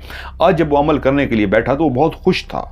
ना सिर्फ आफिया से उसकी जान छूट गई थी, बल्कि वो किसी जिन को ताबे भी कर लेता। अभी तक उसने किसी जिन को देखा नहीं था। हाँ, उसने आवाजें सुनी थी जैसे कोई सरगोशियां करता है। उसने बिल्ली की भी आवाज सुनी थी, बर्तन गिरने की भी आवाज सुनी थी, लेकिन अभी तक उसके सामने कुछ भी नहीं आया था। और फिर कल उसकी आखिरी रात है। आज रात जब वो पढ़ने के लिए बैठा, एक गलती उससे हो गई। जब वो पढ़ने के लिए बैठा तो आज पढ़ते पढ़ते पढ़ते बाहर ऐसा शोर पैदा हुआ जैसे उसके वालिदैन आ गए हों। अशरफ आगे आगे था और अशरफ की आवाज आई, जी जी आइए आइए, यही घर है। उसने जैसे ही इस आवाज को सुना तो वो एकदम से चौंक गया। उसने देखा उसका चाचा, वही चाचा जो जागीरदार है, जो सख्त तबीयत का है, जिसकी बेटी से उसका निकाह हुआ है, वो पीछे आ रहा है और अशरफ आगे चल रहा है और चाचा के पीछे उसका वालिद भी आ रहा है और 2 से 3 लोग जो चाचा के साथ रखवाली के लिए होते हैं वो भी दाखिल हो रहे हैं। चाचा कह रहा है आज मैं इसे नहीं छोड़ूंगा। कहां है? वो कह रहा है जी वो सामने कमरा है। तो जैसे उसे एहसास हुआ उसने कहा ये तो चाचा आ गया है। उसने जल्दी से दायरा कड़ा बंद कर दिया कि इससे पहले चाचा यहां पे आए। जल्दी से दायरा कड़ा बंद कर दिया क्योंकि वो चाहता था चाचा अंदर ना आ जाए, दरवाजा बंद किया हुआ था। उसने दायरा कड़ा बंद किया और बाहर दरवाजा खटखटाने की आवाज आई। अशरफ दरवाजा खटखटा रहा था, साहब दरवाजा खोलिए, आपके चाचा आए हैं, आपके वालिद आए हैं। उसने जल्दी से दायरा कड़ा तो बंद कर दिया, सामान जल्दी से उठा के उसने बिस्तर के नीचे फेंक दिया और वो जल्दबाजी में वो जो प्याला सा था जिसके अंदर वो एक खून जमा करता था, जब उसने नीचे फेंका तो वो इतनी जोर से उसका हाथ लगा, वो गिर गया। इस अंदाज में जैसे वो सोया हुआ है, इस तरह का हुलिया करके जल्दी से उसने दरवाजा खोला, जो अभी तक जोर जोर से नॉक किया जा रहा था। जैसे उसने दरवाजा खोला तो क्या देखा, बाहर कोई भी नहीं है। वो धोखा था जो उसको दिया गया था। शुक्र है उसकी जान इसलिए बच गई कि उसने दायरा कड़ा तोड़ा नहीं था, दायरा कड़ा बंद किया था, लेकिन वो खून जो उसने जमा किया था, जो उसको पीना था, वो गिरा बैठा। अब वो परेशान था कि मैं किससे राब्ता करूं, ये तो कहानी खराब हो गई। लेकिन तभी उसके कानों में एक आवाज सुनाई थी। दूर खड़ी उसको आफिया नजर आई, जो उसका मेन दरवाजा था घर का, उसकी छत के ऊपर, उसके दरवाजे के ऊपर खड़ी हुई। यानी कि वो उसके घर के एरिया के अंदर दाखिल नहीं हुई थी, उसके बाहर थी, लेकिन उसको खड़ी नजर आ रही थी। तभी उसके कानों में एक सरगोशी सुनाई दी। आफिया दूर थी लेकिन कानों में सरगोशी भी आफिया की थी। तू कामयाब हो गया, तूने मुझे तो रोक दिया, मेरा बदला लेने से मुझे रोक दिया, लेकिन एक बात मेरी कान खोल के सुन ले, मैं अपना बदला लेकर रहूंगी। तूने इस अमल के जरिए मुझे तो कैद कर दिया है, इस अमल के जरिए कैद कर दिया है, लेकिन मैं आऊंगी, मैं लौट के आऊंगी और तुझसे अपना बदला जरूर लूंगी। ये उसने कहा और चली गई। अब उसे समझ ना आए कि क्या वो दोबारा से कंटिन्यू करे, क्या करे। वो खुद डर गया था। फिर भी वो दोबारा से बैठ गया, प्याला उठाया, प्याला गिर चुका था। जल्दबाजी में, हल्लड़बाजी में खौफजदा होकर वो गलती कर बैठा था। खैर उसने उस रात भी अमल किया, अगली रात भी अमल किया, लेकिन वो जो एक किसी को ताबे कर सकता था वो अमल तो ना हुआ, लेकिन उसकी जान छूट गई। कुछ दिनों के बाद अशरफ को भी उसने बुला लिया और अपने वालिदैन से कह दिया कि वो शादी करने के लिए तैयार है। आफिया से उसकी जान छूट गई। उसका मकसद भी तो जान छुड़ानी थी। वो तो इस चक्कर में पड़ गया था कि ताबे हो जाता है जिन तो क्या ही बात है। लेकिन उधर दोस्त को जब पता चला, काफ़ी दिनों के बाद उसने किताब ढूंढी तो वो इसके पास आया और उसने कहा यार मेरी किताब गायब हो गई है, मैं उसमें एक चीज़ कर रहा था और वो इस तरह थी यार मैं फंस गया हूँ, मेरी ज़िंदगी दाव पे लग जाएगी। उसने कहा यार करना क्या है, कहाँ गई? उसने कहा यार पता नहीं। वो नहीं जानता था कि उस दिन जो आया ये ले गया। उसने कहा यार तू जानता नहीं, मैं फंस जाऊंगा। उसने कहा परेशान ना हो यार, मिल जाएगी, इधर उधर हो। उसने दोस्त को कवर किया, लेकिन दोस्त को नहीं पता था किताब कहां गई है, किताब ये छुपा के ले आया है। उस दोस्त ने कहा यार वो बड़ी जबरदस्त किताब है, मेरे दादा से चली आ रही है, तो उसके बारे में नहीं जानता। उसका नुकसान यह है कि अगर उस किताब को कुछ हो गया, किसी ने गलती से उस किताब को जला दिया, तो जो भी आपके पास ताकत आई होती है उस किताब के जरिए अमल करके, जो भी आपने चिल्ला किया होता है उस चिल्ले के जरिए जो आपने ताकत हासिल की होती है, वो ज़ाय हो जाती है। तो मैं इसलिए परेशान हूं यार। उसने कहा यार कुछ नहीं होता, उसको हौसला दिया। खैर, उधर उसके वालिदैन से उसकी बात हो गई। यूं उसके चचा की बेटी फरजाना से उसकी शादी धूमधाम से कर दी गई। कुछ अरसा वो बीवी के साथ गांव में रहा और उसके बाद वो शहर जाना चाहता था। चाचा ने इजाजत दे दी, ठीक है तुम अभी कुछ अरसा शहर रहना चाहते हो। बाप ने भी कहा नौकरी करना चाहते हो, कुछ टाइम और कर लो, लेकिन उसके बाद वापस आ जाना। उसने कहा ठीक है। वो अपनी बीवी को लेकर शहर आ गया। एक बड़ा जबरदस्त घर उसने खरीद लिया। पहले वो एक किराए के घर में रह रहा था, अब शादी हो गई थी, चाचा ने बहुत कुछ दिया था, घर अपना खरीद लिया गया। किताब उसने उस घर के हिस्से में छुपा दी थी। वो रहते रहे दोनों मियां बीवी, यहां तक कि उनके यहां एक बेटा पैदा हुआ। और फिर वो बेटा 6 साल का हो गया। वो उठा एक दिन, बीवी से कहा कल मैंने किसी काम के सिलसिले में दूसरे शहर जाना है, कल रात में नहीं आऊंगा, परसों मैं वापस आ जाऊंगा। बीवी ने कहा ठीक है। वो अपने काम के सिलसिले में, आफिस के सिलसिले में चला गया और उसी रात उसकी बीवी की तबीयत खराब थी, उसे शदीद जुकाम था।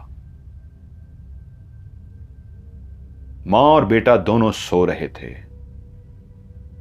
सुबह बीवी उठी है कि बेटे को नाश्ता बनाकर दे, और नाक बंद होने की वजह से नहीं जानती थी कि उसी तरह ही किसी ने चूल्हा घर के अंदर खुला छोड़ दिया था। वो जैसे ही किचन के अंदर गई तो बेटा भी उठकर पीछे मां के आ गया। मां भूख लगी है।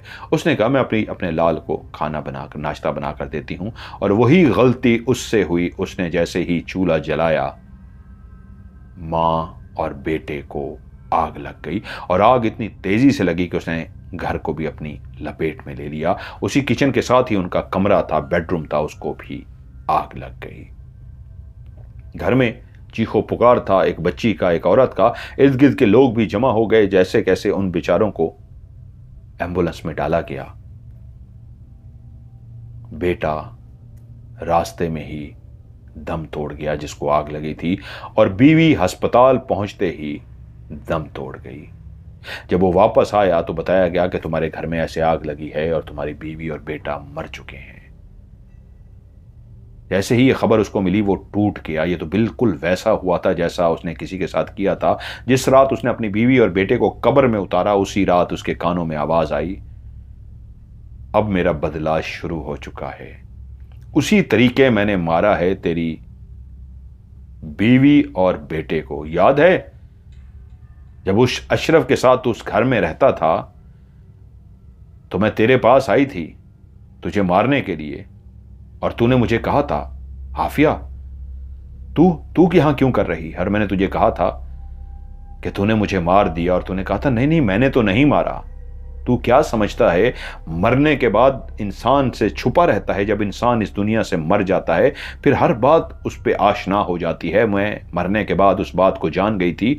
मरते हुए तो मुझे नहीं पता था कि तूने किया है, मरने के बाद मैं जान गई थी कि तूने मेरे वजूद को आग लगाई है, तूने उस चूल्हे को खुला छोड़ दिया था। और फिर जब तूने अमल करके मुझे रोक दिया तो फिर मैं इंतजार में थी।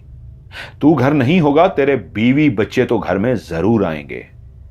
और जब तुम उस दिन घर में नहीं था, तेरे बीवी बच्चे घर में थे, तो मैंने उसी तरीके तेरे बीवी बच्चों को मार दिया। अगर उस रात तू घर में होता मैं दाखिल ना हो सकती, लेकिन तू घर में नहीं था इसलिए मैंने उन दोनों को मार दिया। और उसका एक फायदा यह हुआ, तेरी वो किताब भी उस बेडरूम के अंदर जलकर राख हो गई। और जब वो किताब जल गई तो जो भी तेरा अमल था जिसके जरिए तू मुझे अपने आप से दूर रख रहा था, अब वो अमल भी तेरा खत्म हो गया। अब मैं तेरे करीब आ सकती हूं। अब मैं रोज रात को तेरे पास आऊंगी, रोज रात को तेरे पास आऊंगी और तुझे तड़पा तड़पा के मारूंगी। एकदम से नहीं मारूंगी, तू तड़प तड़प के मरेगा। और फिर उस रात से वो उसके सामने आती और ऐसे खौफनाक रूप धार के आती कि वो चीखो पुकार करता। घर वाले यही समझते रहे कि शायद मियाँ बीवी के बच्चे और बीवी के मरने का इतना दुख है कि वो इस तरह कर रहा है, लेकिन कोई नहीं जानता था कि उसके ऊपर क्या गुजर रही है। आखिरकार एक दिन उसने इकरार कर लिया कि हाँ, मैंने उस यतीम लड़की जिसका नाम आफिया था, मैंने उसको मारा था। पहले तो सालदैन उसको डॉक्टर को दिखाते रहे, सारा कुछ उसका इलाज होता रहा, किसी को समझ ना आया। लेकिन जब उसने बार बार इकरार कर लिया, मुझे उससे बचा लो, मैंने कत्ल किया है, और ये बात पुलिस तक भी पहुंची और आफिया की सारी तहकीक की गई, जो उसने बता दिया कि फलां जगह पे रहती थी, इस तरह था, मेरी शादी हुई थी, सब वेरीफाई हो गया। तो उसके बाद उसे जेल हो गई। जेल में जब वो सोने के लिए लेटता था तो आफिया वहां जेल में दाखिल होकर उसे डराती थी, और जब उसे काल कोठरी में डाल दिया गया था तो वहां पे भी वो आके उसे तड़पा तड़पा के मारने के लिए उसके सामने खौफनाक भयानक रूप ढाल के आती थी। पहले वो अपने असली रूप में आती और उसके बाद एक ऐसा रूप धार लेती थी कि वो इतना डर जाता था कि जनूनी और पागल हो जाता था। और उसने वहीं पे बैठे हुए जेलर को वो सारी जब कहानी सुना दी कि अब भी वो आती है और मुझे बेइंतहा डराती है, मैं कांप जाता हूं, मैं चाहता हूं मुझे मार डाले, वो मुझे इतना डराती है, मेरी रात और दिन का सुकून खत्म हो गया है। जेलर ने उसकी कहानी सुनी और कहा, मैं तुम्हारी मदद करने की कोशिश करता हूं, किसी आमिल से राब्ता करते हैं और देखते हैं क्या होता है। लेकिन अगली सुबह जब उन्होंने देखा उसके उस काल कोठरी के अंदर किसने एक जस्त की, स्टील की जिस तरह एक प्लेट होती है, प्लेट पहुंचाई थी, कोई नहीं जानता था, और उस प्लेट को जैसे काट दिया जाता है ऐसे काट दिया गया था, और उस कटी हुई प्लेट से उसने अपनी गर्दन को काट डाला था। बज़ाहिर पुलिस को जो सबूत मिले थे वो ये था कि अंदर एक प्लेट गई है जो जाती नहीं है काल कोठरी में, और उस प्लेट को काटा गया है, और काटने के बाद उस प्लेट से उसने अपनी गर्दन को काट के मार दिया है। लेकिन वाहिद जेलर जानता था वो अपने आप को नहीं मार सकता, उसको मार दिया गया है, क्योंकि उसने अपनी कहानी सुना दी थी और उस आफिया का बदला भी पूरा हो गया था। अगर वो कहानी ना सुनाता तो उसको और तड़पाती रहती, डराती रहती, लेकिन क्योंकि उसने बता दिया इसलिए आफिया ने उसे मार दिया था। आफिया का बदला पूरा हो गया था। काफी अरसे के बाद उस जेलर ने इस कहानी को अपने सीने में ही दफन रखा, लेकिन रिटायर्ड होने के बाद उसने ये कहानी रिसाले में छपवा दी थी। आप लोगों को कहानी कैसी लगी नीचे कमेंट्स में जरूर बताइएगा। वीडियो को लाइक कीजिएगा, दोस्तों के साथ शेयर जरूर कीजिएगा।